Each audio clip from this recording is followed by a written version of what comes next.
Pure indoor ಪ್ಲ್ಯಾಂಟಲ್ಲಿ ಒಂದಾಗಿರುವಂಥ snake ಪ್ಲ್ಯಾಂಟಲ್ಲಿ ಅದರಲ್ಲೂ ಮಿನಿಯೇಚರ್ನ ನಾನಿಲ್ಲಿ ರಿಪೋರ್ಟಿಂಗ್ನ ಮಾಡ್ಕೊಳ್ತಾ ಇದ್ದೀನಿ. ಪಬ್ಲಿಕ್ ಚಾನಲಲ್ಲಿ ಏನೋ ಪ್ರೋಗ್ರಾಮ್ ನಡೀತಾ ಇದೆಯಂತೆ, ಹಾಗಾಗಿಬಿಟ್ಟು ಗೆಸ್ಟ್ಗಳಿಗೋಸ್ಕರ ಗಿಫ್ಟ್ಗಳನ್ನ ರೆಡಿ ಮಾಡಿಕೊಡ್ಬೇಕು ಅಂತ ಹೇಳಿದರು. 15 ಪೀಸ್ಗೆ ಅವರು ಆರ್ಡರ್ ಕೊಟ್ಟಿರೋದು. ಹಾಗಾಗಿ ಪ್ಲ್ಯಾಂಟು ಮತ್ತು ಪಾಟನ್ನು ಅವರು ಆನ್ಲೈನಲ್ಲೇ ನೋಡಿ ಸೆಲೆಕ್ಟ್ ಮಾಡಿದ್ದಾರೆ. ಈಗ ನಾನು ಅದನ್ನು ರೆಡಿ ಮಾಡಿ ಅವರಿಗೆ ತಲುಪಿಸ್ಬೇಕು. ಯಾವ ರೀತಿ ಪ್ಲ್ಯಾಂಟ್ಗಳನ್ನು ಪಾಟಿಗೆ ಅರೇಂಜ್ ಮಾಡ್ಕೊಳ್ತೀನಿ ಅಂತ ಇವತ್ತಿನ ವಿಡಿಯೋದಲ್ಲಿ ನೋಡ್ಬೋದು. Welcome back my YouTube channel. Pot ಮಿಕ್ಸ್ನ ಯಾವಾಗಲೂ ನಾನು ರೆಡಿ ಇಟ್ಕೊಂಡಿರೋದ್ರಿಂದ ಯಾವುದಾದ್ರು ಆರ್ಡರ್ಗಳು ಸಡನ್ನಾಗಿ ಬಂದ ತಕ್ಷಣ ರಿಪೋರ್ಟಿಂಗ್ ಸ್ಟಾರ್ಟ್ ಮಾಡ್ಕೊಬೋದು. ಈಸಿಯಾಗಿಯೇ ರಿಪೋರ್ಟಿಂಗ್ನ ಮುಗಿಸ್ಕೊಳ್ಬೋದು. ಪಾಟ್ ಮಿಕ್ಸ್ ರೆಡಿ ಇಲ್ಲ ಅಂದರೆ ತುಂಬ ಟೈಮ್ನೇ ತೊಗೊಂಡ್ಬಿಡುತ್ತೆ. ಪಾಟ್ ಮಿಕ್ಸಿಂಗ್ ಮಾಡ್ಕೊಂಬಿಟ್ಟು ಆಮೇಲೆ ರಿಪೋರ್ಟಿಂಗಿಗೆ ಟೈಮ್ನ ತೊಗೊಳೋದ್ರಿಂದ ಪಾಟ್ ಮಿಕ್ಸ್ ಯಾವಾಗಲೂ ರೆಡಿ ಇರುತ್ತೆ. ಅದೇ ರೀತಿಯ ಡಿಸೈನ್ ಇರುವಂಥ ಪಾಟ್ಗಳು ಅವರು ಬೇಕು ಅಂತ ಹೇಳಿರೋದ್ರಿಂದ ನಾನೀಗ ವೈಟ್ ಕಲರನ್ನೇ ಚೂಸ್ ಮಾಡ್ತೀನಿ. ಆಲ್ಮೋಸ್ಟ್ ನಮಗೆ ಆರ್ಡರ್ಗಳೆಲ್ಲ ಬರೋದು ವೈಟು, ಫುಲ್ಲು ಪ್ಲೈನ್ ವೈಟನ್ನೇ ಇಷ್ಟಪಡ್ತಾರೆ. ಅದರಲ್ಲೂ ರಿಟರ್ನ್ ಗಿಫ್ಟಿಗೆ ವೈಟ್ಗಳನ್ನೇ ಇಷ್ಟಪಡ್ತಾರೆ. ಹಾಗಾಗಿನೇ ವೈಟ್ ಕಲೆಕ್ಷನ್ನು ಜಾಸ್ತಿ ನಮಗೆ ಮೂವಿಂಗ್ ಇರೋದು ನರ್ಸರಿಲಿ. ಅದ್ರ ಜೊತೆಗೆ ಬ್ಲೂ ಆ್ಯಂಡ್ ವೈಟೂ ಅಷ್ಟೇ, ಅದೂ ಅಷ್ಟೇ ತುಂಬ ಇಷ್ಟಪಟ್ಟು ತೊಗೊಳ್ತಾರೆ. ಈಗ ಅವ್ರು ಸೆಲೆಕ್ಟ್ ಮಾಡಿರೋದು ಅಷ್ಟೇ ಒಂದೇ ಡಿಸೈನ್ ಇರಲಿ ಅಂತ ಹೇಳಿದ್ರು. ಒಂದು ಡಿಸೈನ್ ಇರುವಂಥ ಪೀಸ್ಗಳು 15 ಪೀಸ್ಗಳು ಇರಲಿಲ್ಲ, ಹಾಗಾಗಿ 10 ಪೀಸ್ ಇತ್ತು. ಮತ್ತು ಇನ್ನು 10 ಪೀಸ್ ಬೇರೆ ರೀತಿ ಪ್ಲೈನ್ ಇರುವಂಥ ಪಾಟಲ್ಲಿ ಇನ್ನು 5 ಪೀಸನ್ನು ತೊಗೊಂಡು ಈಗ ರಿಪೋರ್ಟಿಂಗ್ನ ಸ್ಟಾರ್ಟ್ ಮಾಡ್ತಿರೋದು. ಅದನ್ನು 15 ಪಾಟ್ಗೆ ಅವರು ಹೇಳಿರೋದು. ಆದರೆ ಪ್ಲ್ಯಾಂಟ್ಗಳನ್ನು ಎಷ್ಟು ತೊಗೊಳ್ತೀವಿ ಅಂತ ನೀವು ನೋಡ್ಬೋದು.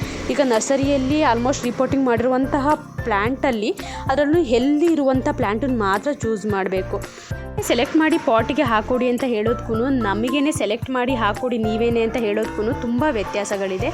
ಪ್ಲ್ಯಾಂಟು ಎಷ್ಟು ಹೆಲ್ದಿ ಇರಬೇಕು ಅಂದರೆ ಈಗ ರೂಟನ್ನು ಕೂಡ ನೋಡ್ಬೋದು, ಎಷ್ಟು ಹೆಲ್ದಿಯಾಗಿರುವಂಥ ರೂಟ್ಗಳನ್ನು ಹೊಂದಿದೆ ಸ್ನೇಕ್ ಪ್ಲ್ಯಾಂಟ್ ಅಂತ. ಅದರಲ್ಲೂ ಪಾಟ್ ಸೈಜು 1.5 ಇಂಚಿನ ಪಾಟ್ ಸೈಜಲ್ಲಿ ಪ್ಲ್ಯಾಂಟ್ ಎಷ್ಟು ಖುಷಿಯಾಗಿದೆ ಅಂತ. ಮತ್ತು ಎಕ್ಸ್ಟ್ರಾ ಪ್ಲ್ಯಾಂಟು ಕೂಡ ಗ್ರೋತ್ ಆಗ್ತಾ ಇದೆ.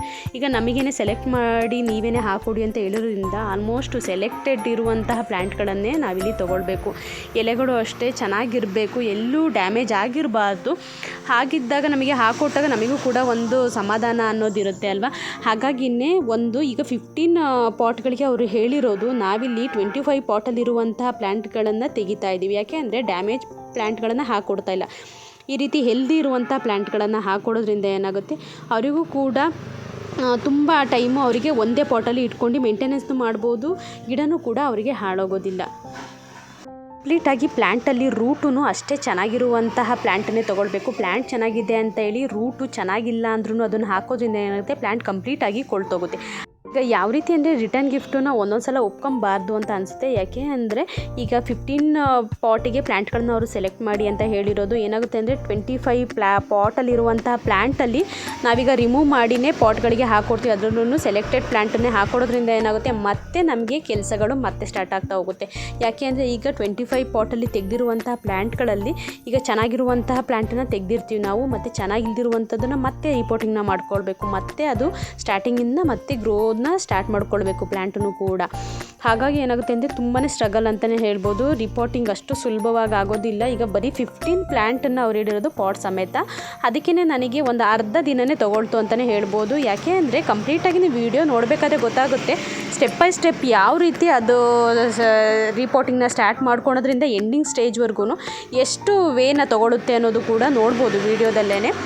ಸಿಂಪಲ್ ಅಲ್ವಾ, ಈ ಪಾಟಿಗೆ ಹಾಕ್ಕೊಟ್ಟ ಮೇಲೆ ಏನನ್ಸುತ್ತೆ, ಇಷ್ಟೇ ಅಲ್ವಾ ಒಂದು ಗಿಡ ಹಾಕ್ಕೊಡೋಕ್ಕೆ ಅಂತ ಅನಿಸುತ್ತೆ. ಆದರೆ ಟೈಮ್ ಆಗಿರ್ಬೋದು, ಪೇಷನ್ಸ್ ಆಗಿರ್ಬೋದು, ಆ ಸೆಲೆಕ್ಟ್ ಮಾಡೋದಾಗಿರ್ಬೋದು, ಪಾಟನ್ನು ವಾಶ್ ಮಾಡೋದಾಗಿರ್ಬೋದು, ತುಂಬಾ ಟೈಮ್ ಹಿಡಿಯುತ್ತೆ ಅಂತಲೇ ಹೇಳ್ಬೋದು. ಇದಕ್ಕಿಂತ ಮೊದಲು ಕೂಡ ಪಬ್ಲಿಕ್ ಇಂಪ್ಯಾಕ್ಟ್ ಚಾನಲ್ ಅವರು ನನ್ನ ಹತ್ರ ತೊಗೊಂಡೋಗಿದ್ರು. ಆಲ್ಮೋಸ್ಟ್ ಸ್ಯಾಂಪಲ್ಗೆ ಅಂತ ಹೇಳ್ಬಿಟ್ಟು 1-2 ತೊಗೊಂಡೋಗಿದ್ರು ಅವರು ಪಾಟ್ಗಳನ್ನು. ಆವಾಗ ಅವರಿಗೆ ಇಷ್ಟ ಆಯ್ತಂತೆ ಮಾಡಿ ರೆಡಿ ಮಾಡಿ ಕೊಟ್ಟಿರೋದಾಗಿರ್ಬೋದು, ಪೇಬಲ್ಸ್ ಯೂಸ್ ಮಾಡಿರೋದು, ಪಾಟ್ ಸೆಲೆಕ್ಷನ್ ಆಗಿರ್ಬೋದು, ಎಲ್ಲದೂ ಕೂಡ ಇಷ್ಟ ಆಗಿ ಈ ಆರ್ಡರ್ನ ಕೊಟ್ಟಿದ್ದಾರೆ. ಹಾಗಾಗಿ ನಾನು ಕೂಡ ಸಿನ್ಸಿಯರಾಗಿ ಅವರಿಗೂ ಕೂಡ ಸಮಾಧಾನ ಆಗಬೇಕು, ತೊಗೊಂಡ್ಮೇಲೆ ಅವರಿಗೂ ಖುಷಿ ಆಗಬೇಕು. ಈಗ ಮತ್ತೆ ನನಗೆ ನೆಕ್ಸ್ಟ್ ಮತ್ತೆ ಆರ್ಡರ್ನ ಅವ್ರು ಕೊಟ್ಟಿರೋದ್ರಿಂದ ಅವರಿಗೆ ಕೊಟ್ಟಿದ್ದಕ್ಕೂ ನಮಗೆ ಚೆನ್ನಾಗಿ ಮಾಡಿ ಕೊಟ್ಟಿದ್ದಾರೆ ಅಲ್ವಾ ಅಂತ ಅವರಿಗೂ ಕೂಡ ಅನಿಸ್ಬೇಕು ಅನ್ನೋ ಕಾರಣಕ್ಕೋಸ್ಕರನೇ ನಾನೇ ಯಾರಿಗೂ ಕೂಡ ರಿಪೋರ್ಟಿಂಗ್ನ ಮಾಡೋಕ್ಕೆ ಬಿಡಲಿಲ್ಲ. ಲೇಬರ್ಸಿಗೆ ನಾನೇ ರಿಪೋರ್ಟಿಂಗ್ನ ಮಾಡಿ ಕೊಡಬೇಕು ಅಂತ ಮಾಡ್ಕೊಳ್ತಾ ಇದ್ದೀನಿ. ಯಾಕೆ ಅಂದರೆ ಈಗ ನನಗೆ ಒಂದು ಮೆಥಡ್ ಗೊತ್ತಿರುತ್ತೆ ಯಾವ ರೀತಿ ಪ್ಲ್ಯಾಂಟನ್ನು ಹಾಕ್ಕೊಡ್ಬೇಕು. ಅದರಲ್ಲೂ ಈಗ ನಾನೀಗ ಅಲ್ಲಿಗೆ ಅವರಿಗೆ ಡೆಲಿವರಿ ಕೊಟ್ಟ ಮೇಲೆ ಅಲ್ಲಿಂದ ಅವರು ಪ್ರೋಗ್ರಾಮಿಗೆ ತೊಗೊಂಡೋಗ್ಬೇಕು. ತೊಗೊಂಡೋದ್ಮೇಲೆ ಅಲ್ಲಿ ಅರೇಂಜ್ ಮಾಡ್ಕೊಂಡು ಅವರು ಗೆಸ್ಟ್ಗಳಿಗೆ ಅದನ್ನು ಕೊಡಬೇಕು. ಅಲ್ಲಿವರೆಗೂ ಕೂಡ ಪ್ಲ್ಯಾಂಟು ಯಾವುದೇ ರೀತಿಲೂ ಡ್ಯಾಮೇಜ್ ಆಗಬಾರ್ದು. ಯಾಕೆಂದರೆ ಒಂದು ಸ್ವಲ್ಪ ಮಣ್ಣಿನ ಮೇಲ್ಗಡೆ ಗಿಡ ಹಾಕೋದ್ರಿಂದ ಏನಾಗುತ್ತೆ, ಗಿಡ ಹರಡಿದ ತಕ್ಷಣ ಗಿಡ ಬಿದ್ದೋಗ್ಬಿಡುತ್ತೆ, ಇಲ್ಲ ಪಾಟಲ್ಲಿರುವಂಥ ಮಣ್ಣು ಜಾರೋಗ್ಬೋದು, ಈ ರೀತಿ ಎಲ್ಲ ಆಗುತ್ತೆ ಅಲ್ವಾ. ಹಾಗಾಗಿಯೇ ನಾನೇ ನಿತ್ತು ಎಲ್ಲ ಪಾಟ್ಗಳಿಗೆ ಕೂಡ ಕೂಡ ಪ್ಲ್ಯಾಂಟ್ಗಳನ್ನ ಅರೇಂಜ್ ಮಾಡಿ ಕೊಟ್ಟೆ.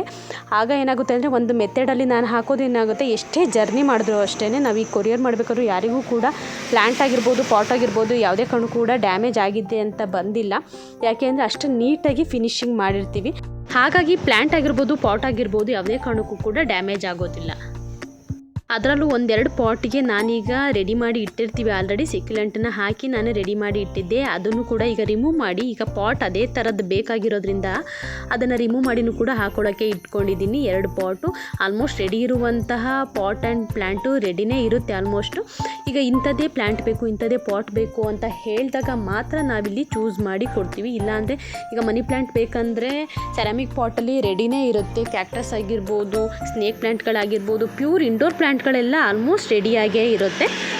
ಈಗ ಇಂಥದ್ದೇ ಬೇಕು ಅಂತ ಚೂಸ್ ಮಾಡ್ತಾರಲ್ವ, ಅವ್ರಿಗೆ ಮಾತ್ರ ಈ ರೀತಿ ಹಾಕ್ಕೊಡ್ತೀವಿ. ಮತ್ತು ಅವರು ನಮಗೆ ಆರ್ಡರ್ ಕೊಟ್ಟಿದ್ದಾರೆ ಅಂತಂದರೆ ಮೊದಲು ಯಾವ ರೀತಿ ಪಾಟನ್ನು ರೆಡಿ ಮಾಡಿಕೊಟ್ಟಿದ್ದೆ ಅದಕ್ಕಿಂತನೂ ಕೂಡ ಬೆಸ್ಟಾಗಿಯೇ ಪಾಟನ್ನು ರೆಡಿ ಮಾಡಿಕೊಡ್ಬೇಕು ಅಂತ ನಾನಿಲ್ಲಿ ಎಲ್ಲ ಪ್ಲ್ಯಾಂಟ್ಗಳಲ್ಲೂ ಕೂಡ ಒಳ್ಳೆ ಪ್ಲ್ಯಾಂಟನ್ನು ಸೆಲೆಕ್ಟ್ ಮಾಡ್ತೀನಿ. ಈ ಪಾಟಲ್ಲಿರುವಂತಹ ಪ್ಲ್ಯಾಂಟಲ್ಲಿ ಡ್ಯಾಮೇಜ್ ಇದ್ದರೆ ನಾನು ಅದನ್ನು ಸೆಲೆಕ್ಟ್ ಮಾಡ್ತಾ ಇಲ್ಲ. ಅದರಲ್ಲೂ ಪ್ಲ್ಯಾಂಟಲ್ಲಿ ಇರುವಂತಹ ಎಲೆಗಳು ಚೆನ್ನಾಗಿಲ್ಲ ಅಂದರೆ ಅದನ್ನು ಕೂಡ ರಿಮೂವ್ ಮಾಡಿ ಅದರಲ್ಲಿ ಹೆಲ್ದಿಯಾಗಿರುವಂಥದ್ದನ್ನು ಮಾತ್ರ ಪಾಟಿಗೆ ಹಾಕ್ಕೊಳ್ತಾ ಇರೋದು.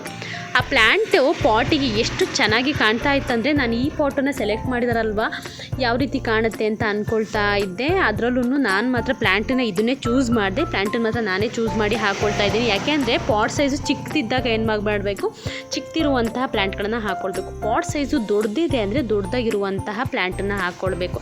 ಈಗ ಆಲ್ಮೋಸ್ಟ್ ಮಿನಿಯೇಚರ್ಗಳು ನಮ್ಮ ಹತ್ರ ಒಂದು 100ರಿಂದ 150 ಕಲೆಕ್ಷನ್ ಮಿನಿಯೇಚರ್ಗಳು ಸಿಗುತ್ತೆ. ಸ್ನೇಕ್ ಪ್ಲ್ಯಾಂಟ್ ಅಂತಲೇ ಇಲ್ಲ, ಸೆಕ್ಯುಲೆಂಟಲ್ಲಿ ಆಗಿರ್ಬೋದು, ಮನಿ ಪ್ಲ್ಯಾಂಟಲ್ಲಿ ಆಗಿರ್ಬೋದು, ತುಂಬ ವೆರೈಟಿ ನಿಮಗೆ ತುಂಬ ಚಿಕ್ಕದಾಗಿರುವಂಥ ಪ್ಲ್ಯಾಂಟ್ಗಳು ಆಲ್ಮೋಸ್ಟ್ ಸಿಗುತ್ತೆ. ಯಾಕೆ ಅಂದರೆ ಗಿಫ್ಟ್ಗಳು ಅವೈಲೇಬಲ್ ಇರೋದ್ರಿಂದ ರಿಟರ್ನ್ ಗಿಫ್ಟಿಗೋಸ್ಕರ ನಾವು ಪ್ಲ್ಯಾಂಟ್ಗಳನ್ನು ಚೂಸ್ ಮಾಡಿನೇ ತರೋದು. ಹಾಗಾಗಿಯೇ ನಿಮಗೆ ಚಿಕ್ಕ ಸೈಜಲ್ಲಿ ಇರುವಂತಹ ಪ್ಲ್ಯಾಂಟ್ಗಳು ತುಂಬ ಸಿಗುತ್ತೆ. ಈಗ ದೊಡ್ಡ ದೊಡ್ಡ ಪಾಟಿಗೆ ಅರೇಂಜ್ ಮಾಡ್ಕೊಳ್ಬೇಕಂದ್ರೆ ಔಟ್ಡೋರ್ ಪ್ಲ್ಯಾಂಟ್ಗಳು ಇದೆ, ಇಂಡೋರ್ ಪ್ಲ್ಯಾಂಟ್ಗಳು ಸಿಗುತ್ತೆ.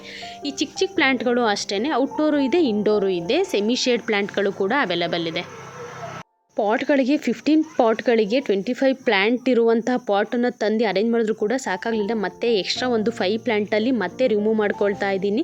ಸೆಲೆಕ್ಟೆಡ್ ಪ್ಲ್ಯಾಂಟ್ಗಳನ್ನು ಹಾಕೊಳ್ಳೋದ್ರಿಂದ ಏನಾಗುತ್ತೆ ಅಂದರೆ ಚೂಸ್ ಮಾಡಿ ಹಾಕ್ಕೊಳ್ಬೇಕು. ಈಗ 1-2 ಕೆಲಸ ಆಗುತ್ತೆ ಅಂತ ಹೇಳ್ತಾರಲ್ವ, ಆ ಥರನೇ ಆಗುತ್ತೆ ಈ ರಿಟರ್ನ್ ಗಿಫ್ಟಿಗೆ ಅರೇಂಜ್ ಮಾಡೋದು. ಈಗ ಮತ್ತೊಂದು ಆರ್ಡರ್ ಬಂದಿದೆ ಸೀಮಂತಕ್ಕೋಸ್ಕರ, ಅವರು ರಿಟರ್ನ್ ಗಿಫ್ಟನ್ನು ಕೊಡೋಕ್ಕೋಸ್ಕರ ಹೇಳಿದ್ದಾರೆ. ಅವರು ಕೂಡ ವೈಟ್ ಪಾಟನ್ನೇ ಸೆಲೆಕ್ಟ್ ಮಾಡಿದ್ದಾರೆ. ಅದ್ರ ಜೊತೆಗೆ ಅದಕ್ಕೆ ಅವರು ಮನಿ ಪ್ಲ್ಯಾಂಟೇ ಹಾಕ್ಕೊಡಿ ಅಂತ ಅವರೇನೇ ಪ್ಲ್ಯಾಂಟನ್ನು ಕೂಡ ಸೆಲೆಕ್ಟ್ ಮಾಡಿದ್ದಾರೆ. ಈಗ ಆಲ್ಮೋಸ್ಟ್ ಎಲ್ಲ ಪಾಟ್ಗಳಿಗೂ ಕೂಡ ಆಲ್ಮೋಸ್ಟ್ ಪ್ಲ್ಯಾಂಟ್ ಆಗಿರ್ಬೋದು ಇಲ್ಲ ಪಾಟ್ ಆಗಿರ್ಬೋದು ನಾನು ಸೆಲೆಕ್ಟ್ ಮಾಡಿ ಹಾಕ್ಕೊಳ್ತೀನಿ. ಈಗ ಅವರಿಗೆ ಮನಿ ಪ್ಲ್ಯಾಂಟೇ ಬೇಕು ಅಂತ ಹೇಳಿರೋದ್ರಿಂದ ನೆಕ್ಸ್ಟ್ ವಿಡಿಯೋದಲ್ಲಿ ನಾನು ಮನಿ ಪ್ಲ್ಯಾಂಟನ್ನು ಪಾಟಿಗೆ ಯಾವ ರೀತಿ ಅರೇಂಜ್ ಮಾಡಿಕೊಟ್ಟೆ, ಸೀಮಂತದಲ್ಲಿ ಅವರು ಯಾವ ರೀತಿ ಅದನ್ನು ರಿಟರ್ನ್ ಗಿಫ್ಟಾಗಿ ಎಲ್ಲರಿಗೂ ಕೊಟ್ಟರು ಅಂತಲೂ ಕೂಡ ಕಂಪ್ಲೀಟಾಗಿ ನಾನು ವೀಡಿಯೋನ ಅಪ್ಲೋಡ್ ಮಾಡ್ತೀನಿ. ಇವತ್ತಿನ ವಿಡಿಯೋದಲ್ಲಿ ನಾನೀಗ ಕಂಪ್ಲೀಟಾಗಿ ಮಿನಿಯೇಚರ್ ಸ್ನೇಕ್ ಪ್ಲ್ಯಾಂಟನ್ನು ಹಾಕ್ಕೊಳ್ತಾ ಇರೋದು. ಸ್ನೇಕ್ ಪ್ಲ್ಯಾಂಟಲ್ಲಿ ನಿಮಗೆ ಹೈಟ್ ಇರುವಂಥ ಸ್ನೇಕ್ ಪ್ಲ್ಯಾಂಟು ಸಿಗುತ್ತೆ, ಬಿಗ್ ಸೈಜಲ್ಲಿರುತ್ತೆ ಅದು. ಆಮೇಲೆ ಮೀಡಿಯಮ್ ಸೈಜಲ್ಲೂ ಕೂಡ ಸಿಗುತ್ತೆ, ಸ್ಮಾಲ್ ಸೈಜಲ್ಲೂ ಕೂಡ ಸಿಗುತ್ತೆ. ಅದರಲ್ಲಿ ಮಿನಿಯೇಚರಲ್ಲಿ ನಿಮಗೆ ಒಂದು 5-6 ಕಲೆಕ್ಷನ್ ಸಿಗ್ಬೋದು. ಆಮೇಲೆ ಮೀಡಿಯಮ್ ಸೈಜಲ್ಲಿ ಒಂದು 2ರಿಂದ 3, ಬಿಗ್ ಸೈಜಲ್ಲಿ ಏನಾಗುತ್ತೆ ಅಂದರೆ ಒಂದು 2-3 ಅಷ್ಟೇ. ಈ ರೀತಿ ಸಿಗುತ್ತೆ ಕಲೆಕ್ಷನ್ಗಳು. ಪಾಟಿಂಗ್ ಮಾಡ್ಕೊಳ್ಬೇಕಾದ್ರೆ ಯಾವುದೇ ರೀತಿಯಲ್ಲೂ ಕೂಡ ಆ ಓಲಿಗೆ ನಾನು ಯಾವುದೇ ರೀತಿಯಲ್ಲೂ ಕೂಡ ಬ್ಯಾಗ್ಗಳನ್ನು ಯೂಸ್ ಮಾಡಿಲ್ಲ. ಯೂಸ್ ಆ್ಯಂಡ್ ಥ್ರೋ ಬ್ಯಾಗನ್ನು ಯಾವಾಗಲೂ ಕಟ್ ಮಾಡಿ 2 ಲೇಯರ್ ಇಲ್ಲ 3 ಲೇಯರ್ ಹಾಕ್ಕೊಳ್ತಾ ಇದ್ದೆ. ಪಾಟ್ ಸೈಜು ಕೂಡ ತುಂಬ ಚಿಕ್ಕದಿರೋದ್ರಿಂದ ನಾನಿಲ್ಲಿ ಹಾಕ್ಕೊಳ್ತಿಲ್ಲ. ಅದರಲ್ಲೂ ಮಿನಿಯೇಚರ್ ಸ್ನೇಕ್ ಪ್ಲ್ಯಾಂಟ್ಗೆ ಲಿಮಿಟೆಡ್ ನೀರು ಹಾಕ್ಕೊಳ್ಬೇಕು. ಕಂಪ್ಲೀಟಾಗಿ ನೀರನ್ನು ಜಸ್ಟ್ ಸ್ಪ್ರೇ ಮಾಡಬೇಕು 15 ಡೇಸ್ ಇಲ್ಲ ಅಂದರೆ 20 ಡೇಸಿಗೆ. ಹಾಗಾಗಿ ನೀರು ಕಂಪ್ಲೀಟಾಗಿ ಪಾಟಿಂದ ಹೊರಗಡೆ ಬರುತ್ತೆ ಅನ್ನೋದಿಲ್ಲ. ಯಾಕೆಂದರೆ ನೀರನ್ನು ಜಸ್ಟ್ ಸ್ಪ್ರೇ ಮಾಡೋದ್ರಿಂದ ಈಗ ನಾನಿಲ್ಲಿ ನೆಟ್ ಪಾಟ್ ಥರನೇ ನಾನು ಯಾವುದನ್ನು ಕೂಡ ಯೂಸ್ ಮಾಡ್ತಾ ಇಲ್ಲ ಆ ಓಲಿಗೆ. ಈಚೆ ಸ್ನೇಕ್ ಪ್ಲ್ಯಾಂಟ್ ಬಗ್ಗೆ ಇನ್ನೂ ಹೇಳಬೇಕಂದ್ರೆ ಇದು ಪ್ಯೂರ್ ಇಂಡೋರ್ ಪ್ಲ್ಯಾಂಟ್ ಆಗಿರುತ್ತೆ ಮತ್ತು ಸೆಮಿ ಶೇಡ್ ಪ್ಲ್ಯಾಂಟ್ ಆಗಿರುತ್ತೆ, ಔಟ್ಡೋರ್ ಪ್ಲ್ಯಾಂಟು ಕೂಡ ಆಗಿರುತ್ತೆ. ಇಂಡೋರ್ ಪ್ಲ್ಯಾಂಟ್ಗಳು ಇಂಡೋರಲ್ಲಿ ಎಷ್ಟು ಹೆಲ್ದಿಯಾಗಿ ಕಾಣ್ತಾ ಇರುತ್ತಲ್ವ ಆ ರೀತಿ ಔಟ್ಡೋರಲ್ಲಿ ಕಾಣ್ತಾ ಇರೋದಿಲ್ಲ. ಔಟ್ಡೋರಲ್ಲಿ ಕಾಣ್ತಾ ಇರಬೇಕಂದ್ರೆ ಸಮ್ಮರಲ್ಲಿ ಮಾತ್ರ ತುಂಬಾ ಚೆನ್ನಾಗಿ ಕಾಣ್ತಾ ಇರುತ್ತೆ. ರೈನಿ ಸೀಸನಲ್ಲಿ ನೋಡ್ಬೋದು ಎಲ್ಲ ರೀತಿಯ ಸ್ನೇಕ್ ಪ್ಲ್ಯಾಂಟು ಆ ರೀತಿ ಆಗೋದಿಲ್ಲ. ಅದರಲ್ಲೂ ಮಿನಿಯೇಚರ್ ಸ್ನೇಕ್ ಪ್ಲ್ಯಾಂಟ್ಗಳಲ್ಲಿ ಕೆಲವೊಂದು ಸ್ನೇಕ್ ಪ್ಲ್ಯಾಂಟ್ಗಳು ಮಿನಿಯೇಚರಲ್ಲೂ ಕೂಡ ಎಲ್ಲ ಪ್ಲ್ಯಾಂಟ್ಗಳು ಕೂಡ ಆಗೋದಿಲ್ಲ. ಮದರ್ ಪ್ಲ್ಯಾಂಟಲ್ಲೂ ಕೂಡ ಎಲ್ಲ ಪ್ಲ್ಯಾಂಟ್ಗಳು ಕೂಡ ಡ್ಯಾಮೇಜ್ ಆಗೋದಿಲ್ಲ. ಅದರಲ್ಲೂ ಕೆಲವೊಂದು ಚೂಸ್ ಮಾಡಿದ್ರೆ ಒಂದು 2-3 ಥರದ್ದು ಕಲರ್ಗಳೇನಾಗುತ್ತೆ ಅಂದರೆ ಮಳೆಗಾಲದಲ್ಲಿ ಎಲೆಗಳು ಎಲೆಗಳ ಮಧ್ಯೆ ಓಲಾಗುತ್ತೆ, ಇಲ್ಲೇ ಕೊಳಿತಾ ಬರುತ್ತೆ. ಕಂಪ್ಲೀಟಾಗಿ ಗಿಡನೂ ಹಾಳಾಗಲ್ಲ, ಈ ಕಡೆ ಗಿಡನೂ ಹೆಲ್ದಿಯಾಗಿ ಕಾಣೋದಿಲ್ಲ, ಆ ರೀತಿ ಆಗುತ್ತೆ. ಮಳೆಗಾಲದಲ್ಲಿ ಸ್ವಲ್ಪ ಕರಗುವಂತಹ ಸ್ನೇಕ್ ಪ್ಲ್ಯಾಂಟ್ಗಳು ಕೂಡ ಇದೆ, ಹೆಲ್ದಿಯಾಗಿ ಬರುವಂಥ ಸ್ನೇಕ್ ಪ್ಲ್ಯಾಂಟ್ಗಳು ಕೂಡ ಇದೆ. ಈಗ ನಾನಿಲ್ಲಿ ಮಿನಿಯೇಚರಲ್ಲಿ ಒಂದು ರೀತಿಯ ಸ್ನೇಕ್ ಪ್ಲ್ಯಾಂಟನ್ನು ಹಾಕಿದ್ದೀನಿ ಅಲ್ವಾ, ಇದು ಕಂಪ್ಲೀಟಾಗಿ ಕರಗೋದು ಇಲ್ಲ, ಕಂಪ್ಲೀಟಾಗಿ ಹೆಲ್ದಿಯಾಗಿಯೂ ಕೂಡ ಕಾಣೋದಿಲ್ಲ. ಇದು ಪಾಟ್ಗಳಿಗೆ ಅರೇಂಜ್ ಮಾಡೋಕ್ಕೆ ಎಷ್ಟು ಪಾಟಲ್ಲಿರುವಂಥ ಪ್ಲ್ಯಾಂಟನ್ನು ರಿಮೂವ್ ಮಾಡಿ ಹಾಕ್ಕೊಂಡೆ ಅಂತಲೂ ಕೂಡ ನೋಡ್ಬೋದು. ರೈನಿ ಸೀಸನ್ ಮಾತ್ರ ಈ ರೀತಿ ಗಿಡನ ಡ್ಯಾಮೇಜ್ ಮಾಡುತ್ತೆ. ಅದರಲ್ಲೂ ಇದರಲ್ಲಿ ವಾಟರ್ ಕಂಟೆಂಟು ಸ್ನೇಕ್ ಪ್ಲ್ಯಾಂಟಲ್ಲಿ ಆಲ್ರೆಡಿ ಪ್ಲ್ಯಾಂಟಲ್ಲೇ ಇರುತ್ತೆ. ಹಾಗಾಗಿ ಏನಾಗುತ್ತೆ, ಎಕ್ಸ್ಟ್ರಾ ನೀರು ಅದಕ್ಕೆ ಆ್ಯಡ್ ಆದಾಗ ಏನಾಗುತ್ತೆ, ಕೊಳಿತಾ ಬರುತ್ತೆ. ಸ್ವಲ್ಪ ಡ್ರೈ ಇರುವಂತಹ ಎಲೆಗಳಲ್ಲಿ ನೋಡ್ಬೋದು, ಮಳೆಗಾಲ ಬಂತು ಅಂದ ತಕ್ಷಣ ಈ ಗಿಡಕ್ಕೇ ಖುಷಿಯಾಗುತ್ತೆ ಅನಿಸುತ್ತೆ. ತುಂಬಾ ಚೆನ್ನಾಗಿ ಫ್ರೆಶ್ ಆಗಿ ಕಾಣೋದ್ರ ಜೊತೆಗೆ ಹೆಲ್ದಿಯಾಗಿ ಕಾಣ್ತಾ ಇರುತ್ತೆ. ಈ ವಾಟರ್ ಕಂಟೆಂಟ್ ಇರುವಂತಹ ಪ್ಲ್ಯಾಂಟ್ಗಳನ್ನು ಮಳೆಗಾಲದಲ್ಲಿ ಅಬ್ಸರ್ವ್ ಮಾಡಿ ನೋಡಿದ್ರೆ ಎಲ್ಲ ಪ್ಲ್ಯಾಂಟಲ್ಲೂ ಕೂಡ ಕೊಳಿತಾ ಇರುತ್ತೆ, ಎಲೆಗಳ ಮಧ್ಯೆ ಓಲಾಗುತ್ತೆ, ಅಲ್ಲಿ ಕಂಪ್ಲೀಟಾಗಿ ಸರ್ಕಲ್ ಟೈಪು ಕೊಳಿತಾ ಬರುತ್ತೆ. ಕಂಪ್ಲೀಟಾಗಿ ಗಿಡ ಮಾತ್ರ ಹಾಳಾಗೋದಿಲ್ಲ, ಕಂಪ್ಲೀಟಾಗಿ ಎಲೆಗಳಷ್ಟು ಡ್ಯಾಮೇಜ್ ಆಗುತ್ತೆ. ಒಂದೊಂದು ಸಲ ಗಿಡ ಡ್ಯಾಮೇಜ್ ಆಗುತ್ತೆ, ಆದರೆ ರೇರ್ ಅಂತಲೇ ಹೇಳ್ಬೋದು. ಹಾಗಾಗಿ ಮಳೆಗಾಲದಲ್ಲಿ ಆಲ್ಮೋಸ್ಟ್ ವಾಟರ್ ಕಂಟೆಂಟ್ ಪ್ಲ್ಯಾಂಟಲ್ಲೇ ಇರುವಂತಹ ಪ್ಲ್ಯಾಂಟ್ಗಳನ್ನು ಸೆಮಿ ಶೇಡಲ್ಲಿ ಇಟ್ಕೊಳ್ಳೋದು, ಇಲ್ಲಾಂದರೆ ಡೈರೆಕ್ಟಾಗಿ ನೀರು ಬೀಳ್ದಿರುವಂತಹ ಕಡೆಗೆ ಇಟ್ಕೊಳ್ಬೇಕು. ಇಂಡೈರೆಕ್ಟಾಗಿ ನೀರು ಬೀಳ್ತಿರುವಂತಹ ಜಾಗದಲ್ಲಿ ಇಂತಹ ಪ್ಲ್ಯಾಂಟ್ಗಳನ್ನ ಇಟ್ಕೊಳ್ಳೋದ್ರಿಂದ ಏನಾಗುತ್ತೆ, ಹೆಲ್ದಿಯಾಗಿ ಮತ್ತು ಬುಷಿಯಾಗಿ ಪ್ಲ್ಯಾಂಟ್ಗಳ ಗ್ರೋತಿಂಗ್ ಸ್ಟಾರ್ಟ್ ಆಗ್ತಾ ಹೋಗುತ್ತೆ. ಮಳೆಗಾಲ ಒಂದು ಟೈಮಲ್ಲಿ ಮಾತ್ರ ನೋಡ್ಕೊಳ್ಬೇಕು. ಆಲ್ಮೋಸ್ಟು ಸಮ್ಮರಲ್ಲಿ ಒಂದು ರೀತಿಯ ಕೇರಿಂಗ್ನ ತೊಗೊಂಡ್ರೆ, ಮಳೆಗಾಲ ಶುರುವಾಯಿತು ಅಂದ ತಕ್ಷಣ ಇನ್ನೊಂದು ರೀತಿಯ ಕೇರಿಂಗ್ನೇ ತೊಗೊಳ್ಬೇಕಾಗುತ್ತೆ ಪ್ಲ್ಯಾಂಟ್ಗಳಿಗೆ. ಆಲ್ಮೋಸ್ಟ್ ಎಲ್ಲ ವೆರೈಟಿಯ ಪ್ಲ್ಯಾಂಟ್ಗಳನ್ನ ಇಟ್ಕೊಂಡಿದ್ದೀನಿ ಅಂದರೆ ಅದರಲ್ಲೂ ಡ್ರೈ ಆಗಿರುವಂತಹ ಪ್ಲ್ಯಾಂಟ್ಗಳು ಯಾವುದು, ಸ್ವಲ್ಪ ವಾಟರ್ ಕಂಟೆಂಟು ಜಾಸ್ತಿ ಇರುವಂಥ ಪ್ಲ್ಯಾಂಟ್ಗಳು ಯಾವುದು ಅಂತ ಹೇಳ್ಬಿಟ್ಟು ಸಪ್ರೇಟ್ ಮಾಡ್ಕೊಂಬಿಡಬೇಕು. ಆವಾಗ ಕೇರ್ ಮಾಡೋದು ಕೂಡ ತುಂಬ ಈಸಿಯಾಗಿಯೇ ಕೇರ್ನು ಕೂಡ ಮಾಡ್ಕೊಳ್ಬೋದು. ಸ್ಟೆಪ್ ಬೈ ಸ್ಟೆಪ್ಪು ಪ್ಲ್ಯಾಂಟನ್ನು ಯಾವ ರೀತಿ ರಿಮೂವ್ ಮಾಡಿ ಬೇರೆ ಪಾಟಿಗೆ ಅರೇಂಜ್ ಮಾಡಿಕೊಂಡು, ಅದರಲ್ಲೂ ಪ್ಲ್ಯಾಂಟಲ್ಲಿ ಇರುವಂತಹ ಮಣ್ಣನ್ನು ಕೂಡ ರಿಮೂವ್ ಮಾಡಿ ಪಾಟನ್ನು ಕೂಡ ವಾಶ್ ಮಾಡಿ ಪೆಬಲ್ಸನ್ನು ಯೂಸ್ ಮಾಡಬೇಕು. ಪೆಬಲ್ಸನ್ನು ಯೂಸ್ ಮಾಡಿದ ಮೇಲೆ ವಾಶ್ ಮಾಡಿದ್ರೆ ಏನಾಗುತ್ತೆ ಅಂದರೆ ಮಣ್ಣೆಲ್ಲ ಪೆಬಲ್ಸಿಗೂ ಕೂಡ ಅಂಟ್ಕೊಂಡ್ಬಿಡುತ್ತೆ. ಹಾಗಾಗಿ ಈಗ ಹೊಸದಾಗಿ ಹಾಕ್ತಿರುವಂತಹ ಪ್ಲ್ಯಾಂಟ್ ಅಲ್ವಾ, ಇನ್ನು ನೆಕ್ಸ್ಟು ಯಾವ ಥರ ಆಗುತ್ತೆ ಅಂದರೆ, ಈಗ ಡೈರೆಕ್ಟಾಗಿ ನೀರನ್ನು ನಾನು ಹಾಕ್ಕೊಳ್ತಾ ಇದ್ದೀನಿ, ಯಾಕೆಂದರೆ ಮಣ್ಣು ನೀಟಾಗಿ ಪಾಟ್ ಫುಲ್ಲು ಕವರ್ ಆಗಲಿ ಅಂತ. ಇನ್ನು ಜಸ್ಟ್ ಸ್ಪ್ರೇನ ಮಾಡ್ಕೊಳ್ತಾರೆ ಅಲ್ವ, ಈಗ ಗಿಫ್ಟ್ ತೊಗೊಂಡೋದ್ಮೇಲೆ ಅವ್ರೀಗ ಇಂಡೋರ್ ಯಾವುದು ಔಟ್ಡೋರ್ ಯಾವುದು ಅಂತ ಗೊತ್ತಿರುತ್ತೆ, ಯಾವ ರೀತಿ ಅದನ್ನು ಕೇರ್ ಮಾಡಬೇಕು ಅನ್ನೋದು ಕೂಡ ತಿಳ್ಕೊಂಡಿದ್ರೆ ಏನಾಗುತ್ತೆ, ಅವರು ಜಸ್ಟ್ ನೀರನ್ನು ಸ್ಪ್ರೇ ಮಾಡಿದಾಗ ಏನಾಗುತ್ತೆ, ಈಗ ಪೆಬಲ್ಸ್ ಮೇಲೆ ಮಾತ್ರ ನೀರು ಬಿಡುತ್ತೆ, ಎಲೆಗಳ ಮೇಲೆ ಮಾತ್ರ ನೀರು ಬಿಡೋದ್ರಿಂದ ಏನಾಗುತ್ತೆ, ಮಣ್ಣು ಯಾವುದೇ ಕಾರಣಕ್ಕೂ ಕೂಡ ಮೇಲ್ಗಡೆ ಬರೋದಿಲ್ಲ. ಈಗ ವಾಶ್ ಮಾಡಿನೇ ಪೆಬಲ್ಸ್ ಹಾಕೋದ್ರಿಂದನೂ ಕೂಡ ಏನಾಗುತ್ತೆ, ಮಣ್ಣು ಮೇಲ್ಗಡೆ ಬರೋದಿಲ್ಲ. ಪೆಬಲ್ಸ್ ಹಾಕಿ ವಾಶ್ ಮಾಡಿದ್ರೆ ಏನಾಗುತ್ತೆ, ಮಣ್ಣು ಪೆಬಲ್ಸ್ ಎರಡು ಮಿಕ್ಸ್ ಆಗಿ ಪೆಬಲ್ಸಿನ ಕಲ್ಲರೇ ಕಂಪ್ಲೀಟಾಗಿ ಚೇಂಜ್ ಆಗುತ್ತೆ. ಹಾಗಾಗಿನೇ ಈಗ ಒಂದೊಂದಾಗಿಯೇ ನಾನಿಲ್ಲಿ ರಿಮೂವ್ ಮಾಡಿಕೊಂಡು ರೀಪಾಟಿಂಗ್ನು ಕೂಡ ಮಾಡ್ಕೊಂಡು ವಾಶನ್ನು ಕೂಡ ಮಾಡ್ಕೊಂಡು ಕಂಪ್ಲೀಟಾಗಿ ಈಗ ಪೆಬಲ್ಸನ್ನು ಹಾಕೋದಕ್ಕೆ ಅರೇಂಜ್ ಮಾಡಿದ್ದೀನಿ.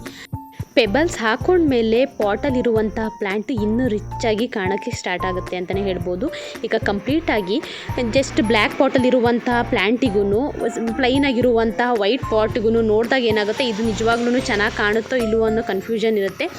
ಆ ಪಾಟ್ಗಳಿಗೆ ಅರೇಂಜ್ ಮಾಡ್ಕೊಂಡ್ಮೇಲೆ ಅದು ಪ್ಲ್ಯಾಂಟಿಗೆ ಆಗಿರ್ಬೋದು, ಪಾಟಿಗೆ ಆಗಿರ್ಬೋದು, ಲುಕ್ಕೇ ಚೇಂಜ್ ಆಗುತ್ತೆ. ಅದ್ರ ಜೊತೆಗೆ ಮಣ್ಣು ಕಂಪ್ಲೀಟಾಗಿ ಕಾಣ್ದಿರೋ ರೀತಿ ಪೆಬಲ್ಸನ್ನು ಕೂಡ ಯೂಸ್ ಮಾಡೋದ್ರಿಂದ ಪಾಟಿನ ಔಟ್ಲುಕ್ಕು ತುಂಬಾ ಚೆನ್ನಾಗಿ ಬರುತ್ತೆ ಅಂತಲೇ ಹೇಳ್ಬೋದು. ಕಂಪ್ಲೀಟಾಗಿ ನಾನು ಎಷ್ಟು ಕ್ಲೀನ್ ಮಾಡ್ಕೊಂಡು ಪಾಟಿಗೆ ಹಾಕ್ಕೊಳ್ತಾ ಇದ್ದೀನಿ ಅಂದರೆ, ಯಾಕೆ ಅಂದರೆ ಈಗ ವೈಟ್ ಪಾಟನ್ನು ತೊಗೊಂಡಿರೋದು, ಅದರಲ್ಲೂ ಈಗ ವಾಶ್ ಮಾಡಿರುವಂತಹ ಪಾಟನ್ನು ತೊಗೊಂಡಿರೋದಲ್ವ, ಈಗ ಮತ್ತೆ ಮಣ್ಣು ತಾಕ್ತು ಅಂದರೆ ಮತ್ತೆ ಕ್ಲೀನ್ ಮಾಡ್ಕೊಳ್ಳೋಕ್ಕಾಗೋದಿಲ್ಲ ಅಂತೇಳಿ ಈಗ ಫುಲ್ಲು ಕಂಪ್ಲೀಟಾಗಿ ಕ್ಲೀನ್ ಮಾಡಿನೇ ಪೆಬಲ್ಸನ್ನು ಹಾಕ್ಕೊಳ್ತಾ ಇದ್ದೀನಿ. ಈಗ ವಾಶ್ ಮಾಡಿದ ಮೇಲೆ ಸ್ವಲ್ಪ ಟೈಮು ಬಿಟ್ಟು ಅದು ನೀರು ಡ್ರೈ ಆದಮೇಲೆ ಈಗ ಪೆಬಲ್ಸನ್ನು ಹಾಕ್ಕೊಳ್ತಾ ಇರೋದು. ಪಾಟಿಗೆ ಹಾಕ್ಕೊಳ್ಬೇಕಾದ್ರೆ ಕಂಪ್ಲೀಟಾಗಿ ತುಂಬಾ ಮಣ್ಣನ್ನು ಹಾಕಿರ್ತೀನಿ, ಯಾಕೆಂದರೆ ವಾಶ್ ಮಾಡಬೇಕಾದ್ರೆ ಪಾಟ್ ಒಳಗಡೆ ಫುಲ್ಲು ಕವರ್ ಆಗಿಬಿಡುತ್ತೆ ಮಣ್ಣು. ಅವಾಗ ಏನಾಗುತ್ತೆ, ಪ್ಲ್ಯಾಂಟ್ಗಿಂತ ಪಾಟಲ್ಲಿರುವಂಥ ಮಣ್ಣು ಡೌನಿಗೆ ಹೋಗುತ್ತೆ, ಆವಾಗ ಪೆಬಲ್ಸ್ ಹಾಕೊಳ್ಳೋಕ್ಕೆ ಪ್ಲೇಸ್ ಆಗುತ್ತೆ. ಹಾಗಾಗಿನೇ ಸ್ವಲ್ಪ ಪ್ರೆಸ್ ಮಾಡಿನೇ ಜಾಸ್ತಿ ಮಣ್ಣನ್ನು ಹಾಕ್ಕೊಂಡಿರ್ತೀನಿ. ಗಿಡನೂ ಕೂಡ ಒಂದು ಸ್ಟಿಫಾಗಿ ನಿಲ್ಲಬೇಕು. ಅದ್ರ ಜೊತೆಗೆ ಮಣ್ಣಲ್ಲಿ ನಾನೀಗ ಮಣ್ಣು ಜಾಸ್ತಿ ಇದ್ದಿರೋ ಪಾಟಿಗೆ ನೀರನ್ನು ಹಾಕಿ ರಿಮೂವ್ ಮಾಡ್ಕೊಳ್ಳೋದ್ರಿಂದ ಏನಾಗುತ್ತೆ ಅಂದರೆ, ಮಣ್ಣು ಕಂಪ್ಲೀಟಾಗಿ ಪಾಟ್ ಒಳಗಡೆ ಎಲ್ಲ ಸೇರ್ಕೊಂಡ್ಬಿಡುತ್ತೆ. ಕಂಪ್ಲೀಟಾಗಿ ಪಾಟಿನ ಔಟ್ಲುಕ್ಕೇ ಚೇಂಜ್ ಆಯಿತು ಅಂತಲೇ ಹೇಳ್ಬೋದು. ಪೆಬಲ್ಸ್ ಅರೇಂಜ್ ಮಾಡಿದ ಮೇಲೆ ಇನ್ನೂ ತುಂಬಾ ಚೆನ್ನಾಗಿ ಕಾಣೋಕ್ಕೆ ಸ್ಟಾರ್ಟ್ ಆಯಿತು. ಸ್ನೇಕ್ ಪ್ಲ್ಯಾಂಟ್ನು ಅಷ್ಟೇ ಇಂಡೋರಲ್ಲಿ ಇಟ್ಕೊಳ್ತೀನಿ ಅನ್ನೋದಾದರೆ ಗಾಳಿ ಬೆಳಕು ಜಾಸ್ತಿ ಇರೋ ಕಡೆ ಇಡಿ. ಇಲ್ಲ ಮನೆ ಒಳಗಡೆ ಗಾಳಿ ಬೆಳಕು ಕಡಿಮೆ ಇದೆ, ಇಲ್ಲ ಆಫೀಸಲ್ಲಿ ಇಟ್ಟಿದ್ದೀನಿ ಅಲ್ಲೂ ಕೂಡ ಬೆಳಕು ಆದಷ್ಟು ಕಡಿಮೆ ಇದೆ ಅನ್ನೋದಾದರೆ ಏನು ಪ್ರಾಬ್ಲಮ್ ಇಲ್ಲ. ಸ್ನೇಕ್ ಪ್ಲ್ಯಾಂಟಲ್ಲಿ ನಾನು ಆಲ್ಮೋಸ್ಟ್ ಎಲ್ಲ ವಿಡಿಯೋದಲ್ಲೂ ಹೇಳಿದ್ದೀನಿ, ಬೆಳಕು ಮತ್ತು ಗಾಳಿ ಕಡಿಮೆ ಇದ್ರೂ ಕೂಡ ಹೆಲ್ದಿಯಾಗಿ ಬುಷಿಯಾಗಿ ಬರುವಂಥ ಪ್ಲ್ಯಾಂಟ್ಗಳಲ್ಲಿ ಸ್ನೇಕ್ ಪ್ಲ್ಯಾಂಟ್ ಕೂಡ ಒಂದಾಗಿರುತ್ತೆ. ಯಾವುದೇ ರೀತಿಯ ಜಾಗದಲ್ಲೂ ಕೂಡ ಬೆಡ್ರೂಮಲ್ಲೂ ಕೂಡ ಇಟ್ಕೊಳ್ಬೋದು, ಕಿಚನ್ ಆಗಿರ್ಬೋದು, ಹಾಲ್ ಆಗಿರ್ಬೋದು, ನೀವನ್ ಯಾವುದೇ ಪ್ಲೇಸಲ್ಲೂ ಕೂಡ ನೀವು ಇಟ್ಟರೂ ಕೂಡ ಹೆಲ್ದಿಯಾಗಿ ಪ್ಲ್ಯಾಂಟ್ ಬರುತ್ತೆ. ಆದರೆ ಹೀಟ್ ಇರುವಂಥ ವೆದರ್ ಬೇಡ. ಈಗ ಮನೆ ಒಳಗಡೆ ಆಲ್ಮೋಸ್ಟ್ ಏನಂದರೆ ಜಸ್ಟ್ ನೀರನ್ನು ಸ್ಪ್ರೇ ಮಾಡ್ಕೊಳ್ಬೇಕು, ಲಿಮಿಟೆಡ್ ನೀರನ್ನು ಹಾಕ್ಕೊಳ್ಬೇಕು. ಪಾಟಲ್ಲಿರುವಂತಹ ಮಣ್ಣು ಕಂಪ್ಲೀಟಾಗಿ ಡ್ರೈ ಆಗಬೇಕು. ಕಂಪ್ಲೀಟಾಗಿ ನೀವು ಮುಟ್ಟಿ ನೋಡಿದಾಗ ಗೊತ್ತಾಗಬೇಕು ಫುಲ್ ಡ್ರೈ ಆಗಿದೆ ಅಂತ, ಆವಾಗ ನೀರು ಹಾಕಿದ್ರೆ ಸಾಕು. ಈಗ 15 ಡೇಸ್ ಆಗಿದೆ ಅಲ್ವಾ ಅಂತೇಳ್ಬಿಟ್ಟು ನೀರು ಕಂಟೆಂಟು ಪಾಟಲ್ಲಿ ಇದ್ರೂ ಕೂಡ ಮತ್ತೆ ಎಕ್ಸ್ಟ್ರಾ ನೀರನ್ನು ಆ್ಯಡ್ ಮಾಡಿದ್ರೆ ಗಿಡ ಕೊಳಿತಾ ಬರುತ್ತೆ. ಕಂಪ್ಲೀಟಾಗಿ 1 ಮಂತ್ ಆದ್ರೂ ನೀರು ಡ್ರೈ ಆಗಿಲ್ಲ ಪಾಟಲ್ಲಿರೋದು ಅಂದರೆ ಬೇಡ ನೀರು ಹಾಕ್ಕೊಳ್ಳೋದು. ಕಂಪ್ಲೀಟಾಗಿ ಈಗ ವೀಕಲ್ಲೇ ಅಕಸ್ಮಾತ್ ಪಾಟಲ್ಲಿರುವಂತಹ ಮಣ್ಣು ಡ್ರೈ ಆಗ್ಬೋದು, ಆವಾಗ ನೀರಿಂದು ಬೇಕಾಗುತ್ತೆ. ಈ 15 ಡೇಸ್ ಅಂದ ತಕ್ಷಣ 15 ಡೇಸ್ ತನಕ ನೀರು ಹಾಕ್ತಲೇನೂ ಕೂಡ ಇರಬಾರ್ದು. ಈಗ ಯಾವಾಗ ಪಾಟಲ್ಲಿರುವಂತಹ ಮಣ್ಣು ಡ್ರೈ ಆಗುತ್ತೆ, ಇಂಡೋರಲ್ಲಿ ಇಟ್ಕೊಳ್ಳುವಂತಹ ಪ್ಲ್ಯಾಂಟ್ಗಳಲ್ಲಿ ಯಾವಾಗ ಪಾಟಲ್ಲಿ ನೀರು ಡ್ರೈ ಆಗುತ್ತೆ ಆವಾಗ ಅದಕ್ಕೆ ನೀರು ಬೇಕಾಗಿರುತ್ತೆ. ಈಗ ಆಲ್ಮೋಸ್ಟ್ 1-2-3 ಪ್ಲ್ಯಾಂಟ್ಗಳೇನಾಗುತ್ತೆ ಅಂದರೆ ನೀರಿನ ಕಂಟೆಂಟು ಪ್ಲ್ಯಾಂಟಲ್ಲೇ ಇರೋದ್ರಿಂದ ಓಕೆ, ನೀವು ಡ್ರೈ ಆದಮೇಲೂ ನೀರು ಹಾಕ್ಕೊಂಡಿಲ್ಲ ಅಂದರೆ ಏನು ಪ್ರಾಬ್ಲಮ್ ಆಗೋದಿಲ್ಲ. ಇನ್ನು ಕೆಲವೊಂದು ಇಂಡೋರ್ ಪ್ಲ್ಯಾಂಟ್ಗಳಿಗೆ ಏನಾಗುತ್ತೆ ಅಂದರೆ ಡ್ರೈ ಇರುವಂತಹ ಲೀಫನ್ನು ಹೊಂದಿರುತ್ತೆ. ಅದಕ್ಕೆ ಏನಾಗುತ್ತೆ ಅಂದರೆ ಕಂಪ್ಲೀಟಾಗಿ ಈಗ 1-2-3 ದಿನ ಆದ್ರೂ ಡ್ರೈ ಆದ್ರೂ ಕೂಡ ನೀರು ಹಾಕ್ಕೊಂಡಿಲ್ಲ ಅಂದರೆ ಕಂಪ್ಲೀಟಾಗಿ ಗಿಡ ಹಾಳಾಗೋದಿಲ್ಲ, ಸ್ವಲ್ಪ ಬಾಡಿದಾಗ ಆಗುತ್ತೆ ಬಿಟ್ಟರೆ ಗಿಡ ಏನು ಡ್ಯಾಮೇಜ್ ಆಗೋದಿಲ್ಲ. ಆಲ್ಮೋಸ್ಟು ನೀರನ್ನ ಯಾವ ಥರ ಕೊಡ್ತೀವಿ ಅದ್ರ ಮೇಲೆ ಗಿಡದ ಗ್ರೋತಿಂಗು ಇಂಡೋರ್ ಪ್ಲ್ಯಾಂಟಲ್ಲಿ ಕಾಣ್ತಾ ಹೋಗುತ್ತೆ.